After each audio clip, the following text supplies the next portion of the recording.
আপনাদের সাথে আমাদের এই আত্মিক সম্পর্ক কখনো মোছার নয়। শহীদের আকাঙ্ক্ষা দিয়ে, শহীদ পরিবারের চাওয়া দিয়ে একটি রাজনৈতিক দল হিসেবে এনসিপি গড়ে উঠছে। আহতদের পরামর্শের ভিত্তিতে এনসিপি গড়ে উঠছে এবং সেই সাথে প্রতিটি জেলায় যত ভাই বোনেরা রাস্তায় নেমে এসেছিলেন, যত শহীদ পরিবারে আমাদের সাথে দেখা করার জন্য আকাঙ্ক্ষা নিয়ে বসেছিলেন, সকলের সাথে আমরা দেখা করে এসেছি। এবং আমরা এও বলতে চাই, আমরা বাতাসের আধ্যাত্মিক মর্যাদা বুঝি। প্রতিটি জেলার বাতাস আমাদের গায়ে লেগেছে, প্রতিটি জেলার অভ্যুত্থানের বাতাস গায়ে নিয়ে আজকে আমাদের সামনে আমরা উপস্থিত হয়েছি এবং প্রতিটি জেলার আকাঙ্ক্ষা নিয়ে আপনাদের সামনে আমরা উপস্থিত হয়েছি। এই আকাঙ্ক্ষার ভিত্তিতে এনসিপি গড়ে উঠছে এবং এই আকাঙ্ক্ষার ভিত্তিতে আমাদের ইশতেহার আপনাদের সামনে আজকে প্রেজেন্ট করা হবে। আপনাদেরকে আজকে আমি দুটো বিষয় নিয়ে কথা বলতে চাই।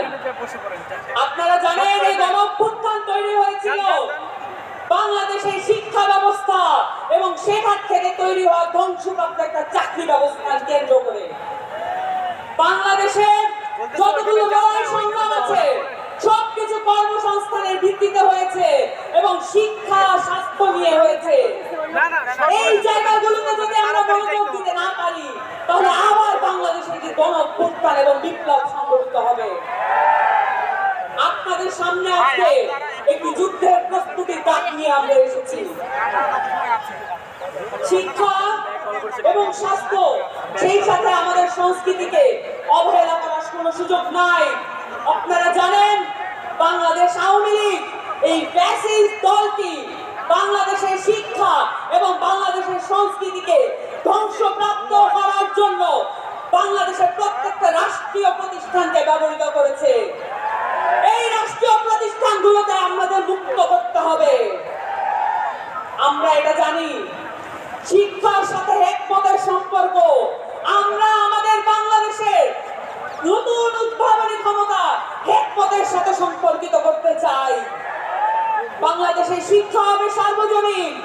এই শিক্ষা শুধুমাত্র কতিপয় ব্যক্তিকে জাতে উঠার টুলস হিসেবে ব্যবহৃত হবে না। এই শিক্ষা হবে প্রত্যেকটা মানুষের, ওই পথশিশুর বাবা যে পথশিশু এই অভ্যুত্থানে নিজের প্রাণ দিয়ে দিয়েছে। আমরা সকলের জন্য সার্বজনীন শিক্ষা ব্যবস্থা আনবো, এই প্রতিজ্ঞা আপনাদের সামনে করছি। এবং সেই সাথে বাংলাদেশের এই আওয়ামী লীগ বাংলাদেশের সংস্কৃতিকে, বাংলাদেশের মাটি ও মানুষের সংস্কৃতিকে ভুলুণ্ঠিত করে এখানে রাষ্ট্রীয় রোশনালে, রাষ্ট্রীয় পৃষ্ঠপোষকতায় আমরা দেখেছি বিদেশের অনেক সংস্কৃতি আমাদের দেশে আনার চেষ্টা করেছে। আমরা দেখেছি বাঙালি জাতীয়তাবাদের নামে বাংলাদেশে একটি এমন সংস্কৃতি গড়ে তোলা হয়েছে যেখানে আমাদের মাইজ ভান্ডারি গান নাই, যেখানে আমাদের আব্দুল করিমরা নাই, যেখানে আমাদের রমেশ শীলরা নাই। আমরা এমন সংস্কৃতি গড়ে তুলতে চাই যেখানে আমাদের গণঅভ্যুত্থানের কথা লেখা থাকবে, যেখানে আমাদের গণঅভ্যুত্থানের সংস্কৃতি লেখা থাকবে। এবং সেই সাথে আপনাদের সামনে আজকে ঘোষণা দিতে চাই, বাংলার এই ইয়াজিদ শেখ হাসিনার বিচার আমাদের সকলে মিলে আদায় করে থাকতে হবে। এই ইয়াজিদ শেখ হাসিনা বাংলাদেশের মাটিতে বিচারের আওতায় আসবে। আমরা এই যুদ্ধের আহ্বান নিয়ে আপনাদের কাছে এসেছি, কারণ আমরা মাঠ ছেড়ে যাই নাই, রাজপথ ছেড়ে যাই নাই এবং রাজপথ ছেড়ে যাব না ইনশাআল্লাহ।